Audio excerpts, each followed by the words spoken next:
신약에 나타난 기적 21번째 시간이고요. 오늘은 가나안 여인의 딸을 고치시는 그런 장면을 같이 좀 봤는데, 자, 먼저 이 가나안 여인이다, 이 부분을 우리가 좀 알고 접근을 해야 됩니다. 왜냐하면 그래야 오늘 본문에 나와 있는 자녀의 떡을 취하여 개들에게 던짐이 마땅하지 않다, 이 말씀도 더 실감 있게 느낄 수가 있습니다. 여러분, 왜 사마리아 수가성 여인, 이건 기억나시죠? 가나안 지역은 또 다른 곳입니다. 제가 좀 지도를 준비는 못했지만 예루살렘이라는 곳이 있고, 예루살렘에서 북서쪽으로 좀 올라가면 사마리아 지역입니다. 그 사마리아 지역은 특별히 혼혈 사람들이 많이 살고 있는, 왜 북이스라엘이 멸망해서 이제는 또 포로로 끌려가고, 그리고 또 남유다도 이제는 또 멸망을 해서 또 포로로 끌려가요. 아수르, 바벨론. 그래서 이 아수르, 바벨론 지역에서 정책을 씁니다. 포로만 끌고 가는 게 아니라 아수르 사람들, 바벨론 사람들을 유대 땅으로 보냅니다. 그렇게 살다가 보면 이게 쉽게 말하면 유대인하고 이방인들, 아수르 사람들이나 바벨론 사람들하고 서로 결혼도 하게 되고 아이도 낳게 되고, 순수 혈통, 유대의 순수 혈통이 아닌 혼혈, 섞인 사람들, 그 사람들이 집중적으로 모여 살고 있는 지역이 사마리아 지역이었어요. 그러면 여기 가나안이라고 하는 곳은 어디냐?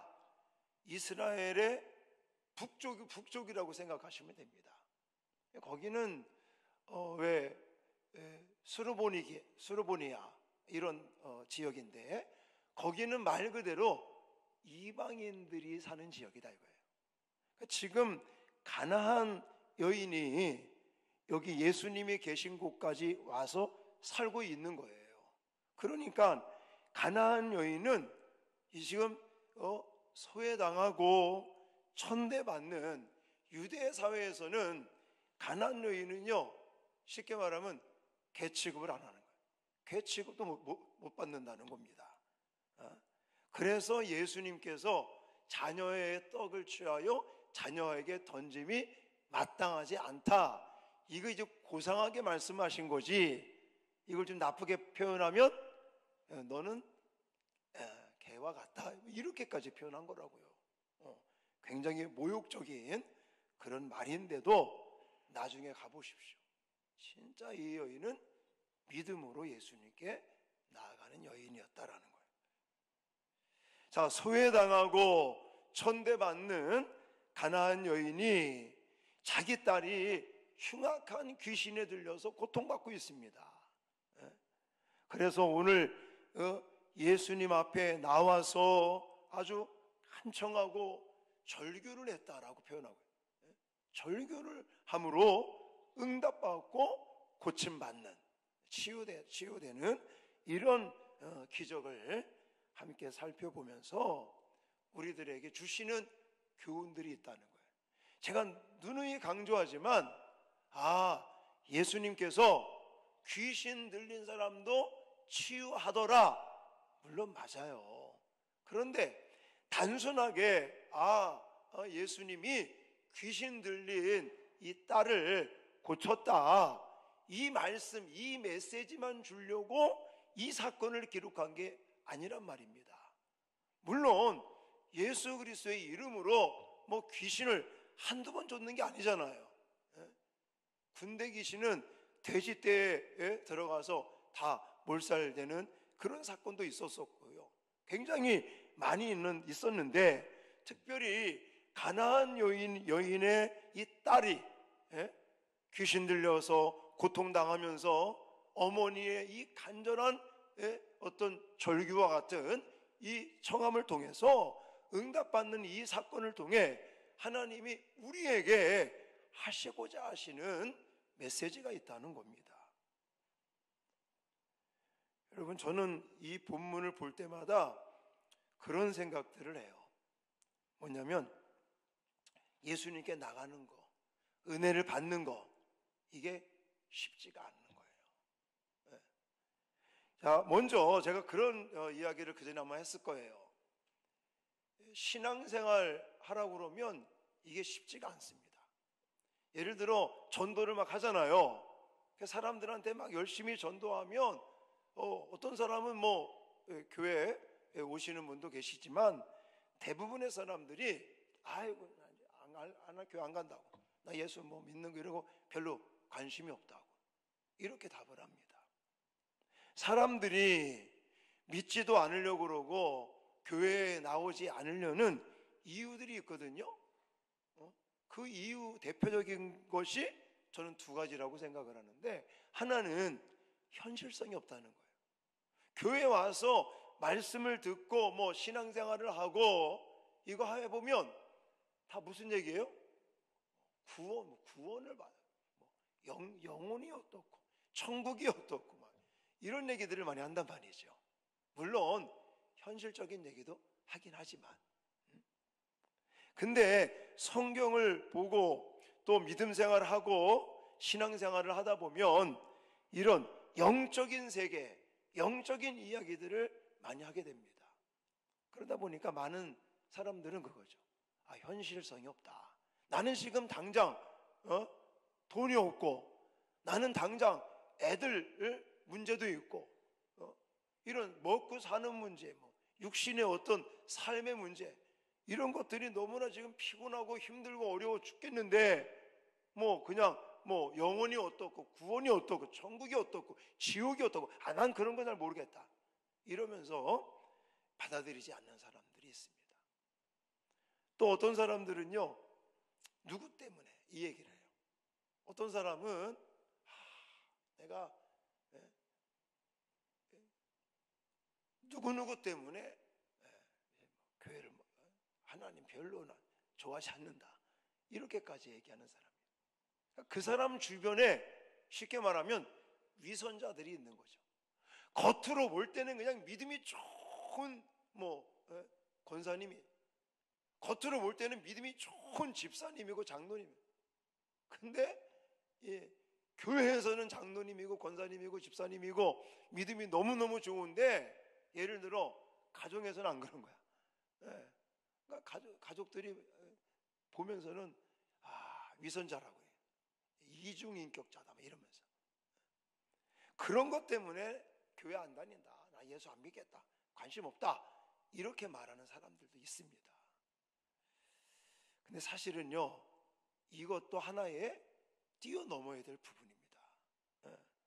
자, 오늘 본문에 저는 이 가나안 여인이 이런 부분들을 뛰어넘은 믿음이다라고 말씀을 드리고 싶어요. 그러니까 이걸 다른 말로 표현하면 장애물을 넘었다.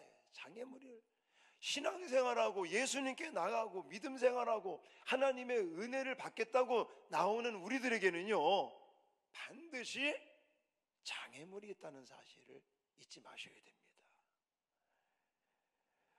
이 장애물이라고 하는 개념을 어떤 사람들은 사탄 마귀가 막는다, 악의 세력들이 막는다 라고 생각하는 사람들이 많아요.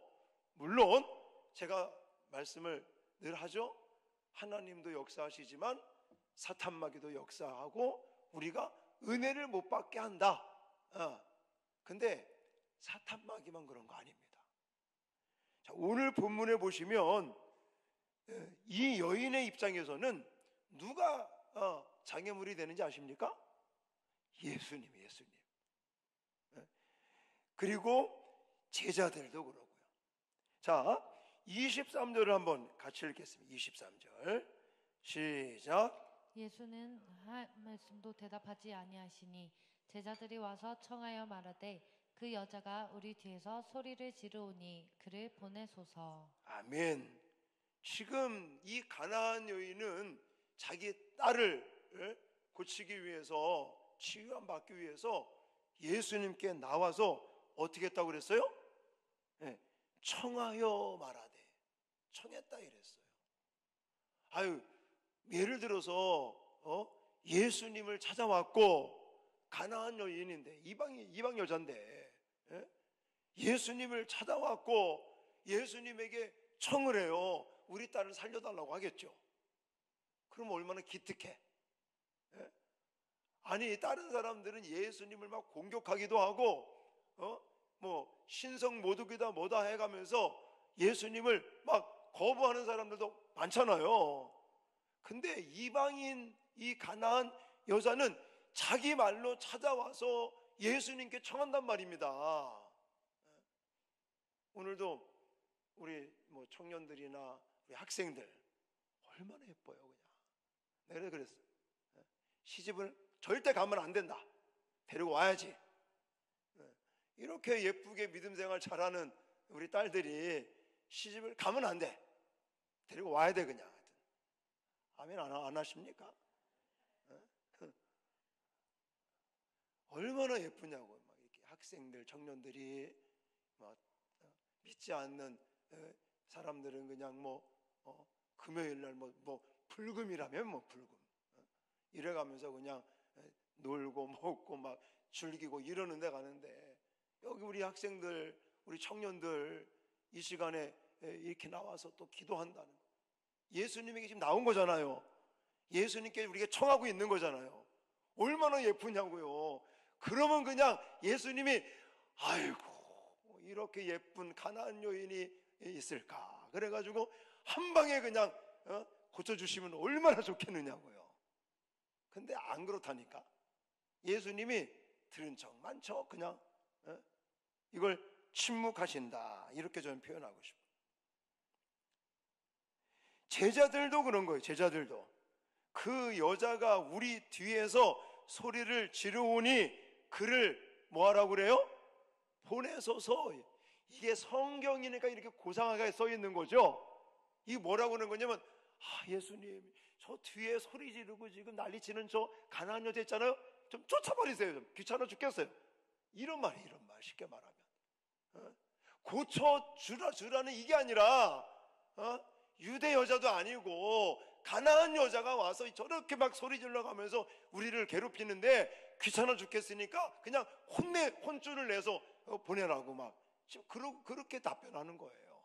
그러니까 예수님도 아무런 그냥 대꾸도 안 하시고 침묵하시고, 또 제자들도 그냥 뒤에서 소리 지르는 저 가나안 여자를 쫓아버리라고 이렇게, 이건 뭐 쉽게 말하면 방해하고 있는 거죠. 옆에서 도와주는 게 아니라 은혜를 받겠다고 예수님께 나와서 딸을 좀 고쳐보겠다고 이렇게 간절히 소리 지르고 간청하고 하는 이 여인을 예수님도 그냥 침묵하시면서 아무것도 안 보시는 것 같고, 또 그 옆에 있었던 제자들은 오히려 방해를 하고 있는 거예요.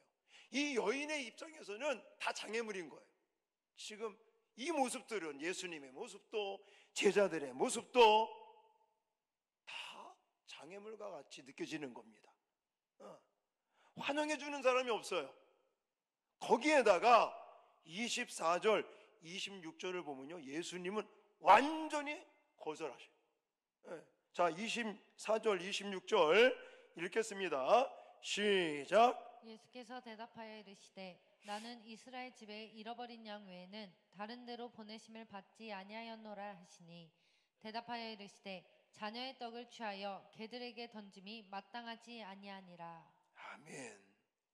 여기 보면요, 이제 이스라엘 집에 잃어버린 양 외에는 다른 데로 보내심을 받지 아니했다. 나는 너와 무관한 사람이다. 이렇게 지금 답변하고 계십니다.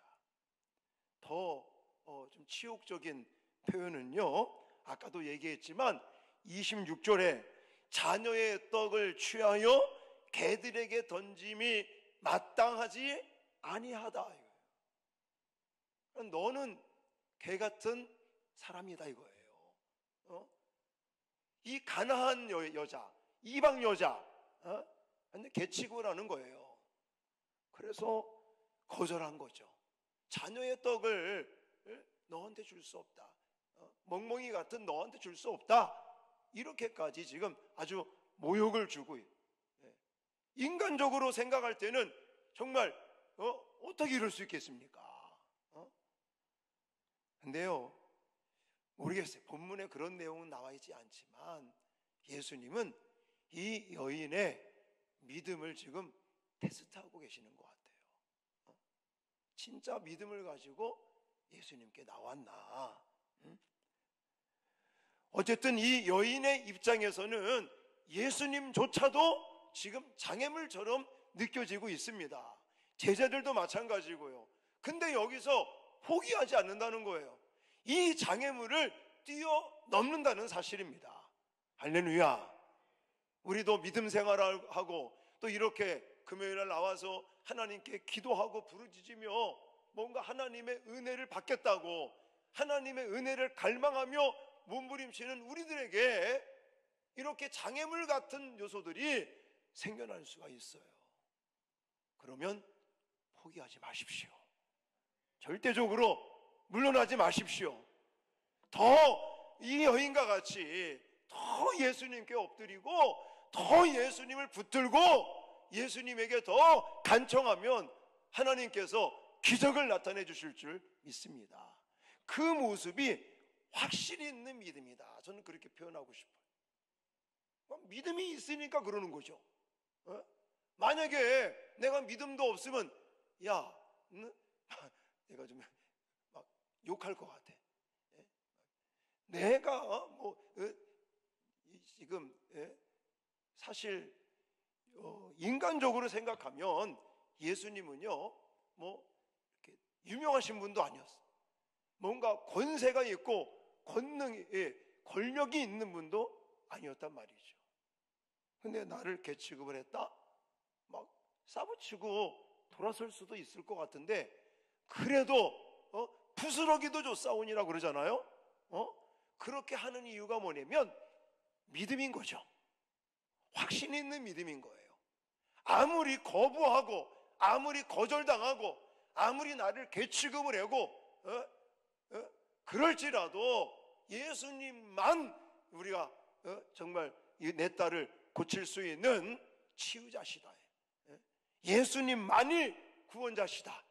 이런 확신이 있는 믿음이 있기 때문에 이 여인은요 개 취급을 당해도 지금 예수님께 바짝 더 가까이 엎드리고 더 간절하게 부르짖고 간청하고 기도하는 줄 믿으시기 바랍니다. 그래서 22절에 그러잖아요.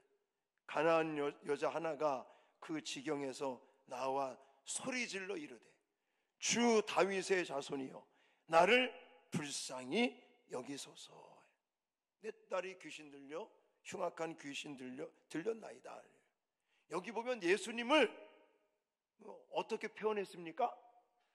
그냥 어떤 사람들은 선생님이라고 부르는 사람도 있고요.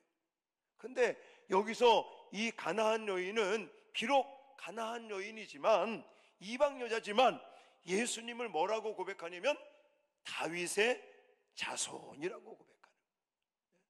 성경에 나와 우리가 복음서를 볼 때도 그렇고 예수님을 가리켜 항상 다윗의 자손 예수 그리스도의 세계라. 예수님을 설명할 때 다윗의 자손 이걸 항상 앞에 둡니다. 그건 무슨 말이냐면 구약시대 때 예언된 메시아 하나님의 아들 우리를 구원할 자 그것을 표현할 때 다윗의 자손이라는 단어를 쓰는 거예요. 그러니까 비록 가나안 여인이지만 예수 그리스도께서 육신적으로는 그냥 나사렛 촌동네 그런 사람이지만 예수님이 바로 메시아다. 예수님만이 구원자다, 이것을 확신하는 믿음이 있는 겁니다. 그래서 제가 잘못했네요. 28절인데 26절을 해놨죠.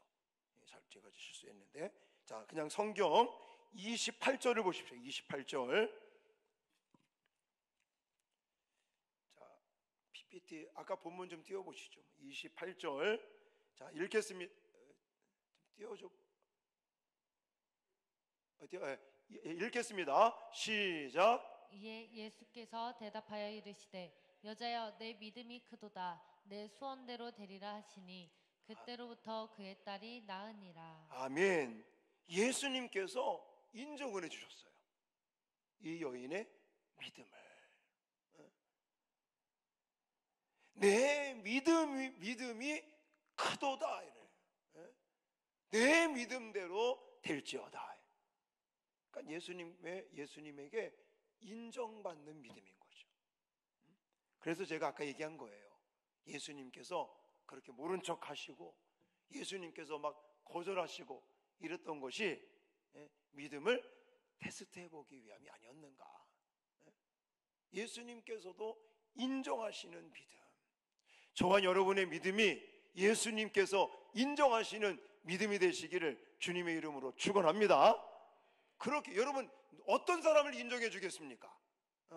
여러분들이 만약에 예수님이라면 조금 힘들다고, 조금 내가 장애물이 생긴다고 아이 뭐 못하겠다 그냥 포기한다든지 그냥 그만둔다든지 그런 사람들을 인정해 주겠습니까?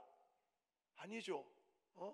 정말 힘들고 어려운데도 예수님을 붙들고 예수님께 나아가서 예수님만이 없습니다. 예수님만이 내 딸을 고칠 수 있습니다. 예수님만이 이 문제를 해결할 수 있습니다. 예수님만이 우리의 구원자시고 예수님만이 능력이시고 생명이시고 소망이신 줄 믿습니다. 이렇게 나오는 사람을 인정하지 않겠습니까? 사랑하는 성도 여러분, 우리는 이 밤에도 기도하러 나오실 때 물론 편안하게 나오신 분도 계실 거지만 대부분의 사람들은요, 사실 우리가 열심히 주님을 믿고 믿음 생활하고 신앙 생활하고 봉사 생활을 하려고 한다면요, 저는 늘 우리 앞에 장애물들이 생겨난다 라고 저는 생각을 합니다. 그럴 때 만약 그냥 포기하고 그만두시면요, 하나님의 역사는 안 나타납니다. 하나님의 능력과 기적은 그냥 거기서 끝나버리는 겁니다. 우리가 정말 영원히 구원받고 또 천국에 대한 소망을 가지고 살 뿐만이 아니라 이 땅을 살면서도 하나님의 자녀된 권세로서 하나님의 능력을 체험하기를 원하십니까? 오늘 본문에 나오는 이 가나안 여인이 정말 이런 어떤 자기의 딸을 고침받는 이런 기적과 하나님의 능력을 경험한 것과 같이 우리의 일상생활에도 이런 하나님의 능력과 기적을 체험하기를 원하신다면 장애물들이 생겨나도 포기하지 마시고 장애물들을 뛰어넘을 수 있기를 주님의 이름으로 축원합니다. 장애물을 극복하고 장애물을 넘을 수 있는 것은 확신하는 믿음밖에 없습니다. 우리는 성경 말씀 66권을 통해서 우리에게 소개된 그 하나님, 특별히 우리의 구원을 위해서 자기의 목숨을 내놓고 십자가에 피 흘려 죽기까지 자기의 살을 찢고 피 흘려 우리의 구원의 길을 열어주신 예수 그리스도만을 바라보고 그 예수 그리스도만을 의지하고 믿음으로 나가는 확신이 있는 믿음을 가지고 날마다 하나님의 기적과 능력을 체험하시는 저와 여러분들 되어주시기를 주님의 이름으로 축원합니다.